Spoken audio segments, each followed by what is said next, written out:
Welcome back to the Shipyard. Today, we are all about Ferengi. That's right, we've got the Krayton prize ship from Dominion OP1 with base stats of 3 attack, 1 agility, 4 hull, 3 shields. It comes in at 22 points. We get a tech, 2 weapons, 1 crew slot, and the named ability is Action. Disable one of your active shields to gain +1 attack die this round, and you may re-roll all of your blank results once. It's a pretty nice named ability. Having a built-in target lock and an extra attack die, bringing us up to 4, is not a bad thing at all. If you wish to go cross-faction, you can bring in a Type 8 phaser array, and now you've got 4 base, 5 if you take this action. I like it. The downside here is that your action bar only has evade, target lock, and scan, no battle stations, so that hurts you.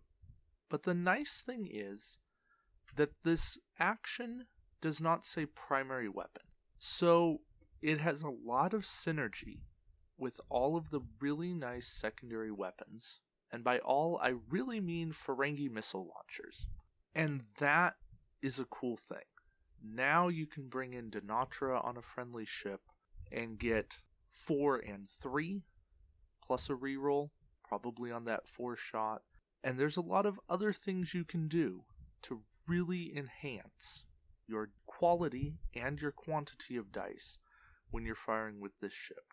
7 total durability isn't bad, and it's a 22-point platform that can serve you well. The maneuver dial is okay. Pretty standard as far as a 2-turn white, 3-turn red, but we do get the 1 reverse, which is situational. I think with only a 90 forward firing arc, I'd rather have a reverse, but I can live. The maneuver dial doesn't kill it for me. As for the generic, we lose a weapon slot and the shield. Not a huge loss here, so if you're looking for a Ferengi swarm, the Decora will give it to you. Since it's a prize ship, we only get 1 captain, and that is Daimon Tog. Skill 5, 1 elite talent slot, 3 points. Action, if your ship is not cloaked, disable all of your remaining shields, and target a ship at range 1 to 2 that is not cloaked and has no active shields. Disable 1 of your non-disabled crew upgrades, and then disable 1 crew upgrade of your choice on the target ship. In faction, this is tough, because it is what amounts to 2 actions for you, because it's an action for Tog, and an action to re-enable your crew, for 1 action of theirs. Now, if you can time this well, it works quite nicely. With the rise of Federation defense fleets, with Riker, Shelby, and all of the other conversion shenanigans that they have. Another video on that later. This is a card that throws a wrench in the works. And as a captain, it's nice to have this action be repeatable. Now, you do have to have a crew to disable in order to use it, so it's not amazing, but it's not the worst thing in the world. Daimon Tog is playable. I won't say that I absolutely love him, but I don't absolutely hate him. However, upgrades are where this ship truly shines. First up, we get Farek. He's a crew, 3 points, unique. Action, if your ship is not cloaked, disable all of your remaining shields to target a ship at range 1 to 2 that is not cloaked and has no active shields. Discard Farek and 1 crew upgrade on the target ship. If there is a scan token beside your ship, you may perform this action as a free action. Okay, now we're getting somewhere. Put this on the Decora, scan, do Farek. Now you mess with your opponent's defense shenanigans. You get rid of their combo that is just annoying you to no end. Or you go cross-faction, you combine this with a captain like Picard, Mr. Spock, that will give you a scan, and Farek is free and you still have another action to do something else. That's pretty cool. Is he situational as all get out? Oh yeah. But I like that he's a discard for a discard. Not a discard for a disable. Not a disable for a disable. No, discard for discard. And that is the best thing you can do because it is probably a trade in your favor, and you mess with your opponent far more than you mess with yourself. So Farek, highly playable. You just have to work it out in the right way.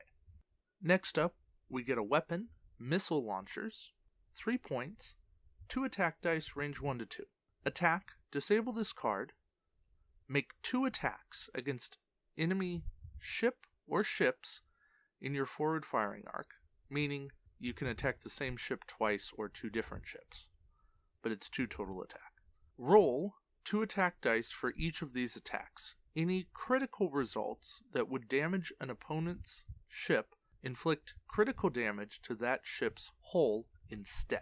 Alright, this is a really neat card. Does it absolutely change the game? No. Does it help you out a lot? You bet. Now, where I think it's good is when you're playing ship pure, and you can bring in things like Denatra on a friendly ship, and you can do some other things to boost the total attack dice, maybe Admiral Hayes from the Thunderchild, and that brings that total attack die pool up, making it more likely that you'll roll a crit, more likely that you'll do damage, and more likely that you'll make this sting. Also, if you're playing unlimited, highly consider Captain Toreth from the Romulans, because she converts a normal hit to a crit, giving you all that much better of a chance to have a crit get through. Or Drex or Ingaren from the Klingon faction, who will turn 1 battle station into a crit and the rest into normal hits, although remember that takes an action. So really, missile launchers are decent on their own, but with a little bit of work, they are potentially very potent. Next up, we get a tech, EM Pulse, 4 points, non-unique, action, disable this card to target a ship at range 1 to 2 that is not in your forward firing arc. Place an auxiliary power token beside the target ship. The target ship rolls 2 less attack dice this round. This is the EM Pulse that I like. You're giving them auxiliary power, that's great. You're controlling their movement next round. If they want an action, they have to do green. Then, you're reducing their attack dice, and that will always help you. It can never hurt you for them to roll less attack dice. When you reduce their agility, you still have to attack them, and that makes you a little bit predictable. But when you reduce their attack, you're hurting them. They don't have any options other than to shoot with less dice. So, EM Pulse, fair trade. I like the action. I think it's worth 4 points. The disable hurts. I hope one day that we see a time token version of this, because EM Pulse on a time reduction is fantastic. Alright, last card in this pack, and I went out of order because I wanted to save this card for last. Conditional Surrender. Elite Talent, 3 points. When your ship is attacked, before any dice are rolled, discard all of your crew upgrades to cancel the attack. You must have at least 1 crew upgrade on your ship in order to use this ability.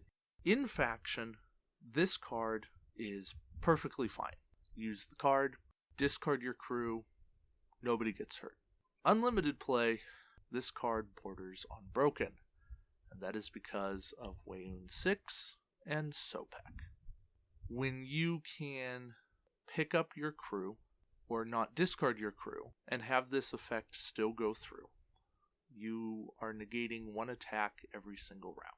Now that doesn't make you impervious to damage, but it makes you much, much, much harder to kill. Since this talent is non-unique, you could run it on 2 ships, and that makes 2 of your ships very, very, very hard to kill. So, what do we have? Well, a situation that fortunately not many people are playing because there are ways to mess with your captains. Golmadred, thank you for existing. But Conditional Surrender is a very powerful card, and if you're in an area that doesn't do a lot with Golmadred, or attack cancellation, or the tech that works against discarding captains and messing with opponents, then you want to consider Conditional Surrender, because it will give your opponents a very bad day. And yes, even one attack negation is worth it.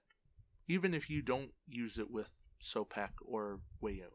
Strategically saying, hey, this one attack with 6 dice, I'm not taking it. That's pretty good. It's why Rebellion is a very good talent.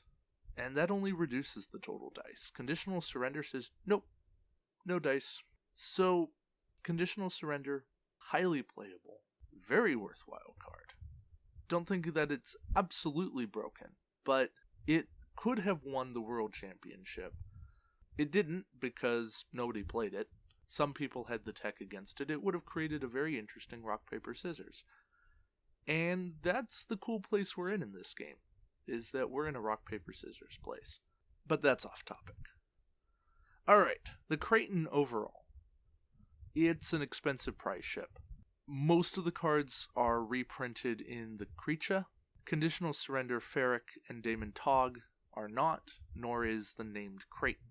Are those cards worth your purchase? Kind of. I think that Conditional Surrender is an interesting card. I think that the Krayton is a very interesting prize ship. I think it's an interesting ship all over. I don't love Ferengi, because they're a 90 forward arc, they don't have battle stations, and they only have 1 crew slot, for the most part. And anything that does that is just not all that playable to me. It doesn't fit my style of play. So I wouldn't chase it down for $50 or $40. If I could get a hold of one for $20, I would probably go for one. And that's because I think it's worth it, because it's a little bit better than some of the retail ships. But that's my opinion. I like that the pack exists, and I think you can do a lot with it. I think that Quark's Treasure is going to do a lot to reimagine Ferengi, or re-energize Ferengi. So, Ferengi are a work in progress, and that's exciting. So if you have one of these packs, try to play it. Try to experiment with some of the cards here. If you don't have one, maybe find someone who does, and borrow some of the cards, because they're probably not using them.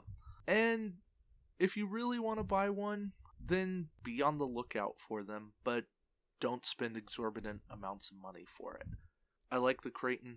I think it was really good at the time it came out, but it suffered from some things, but I think it's on its way back. So, those are my thoughts, and until next time, we'll see you around the shipyard. Take care, guys.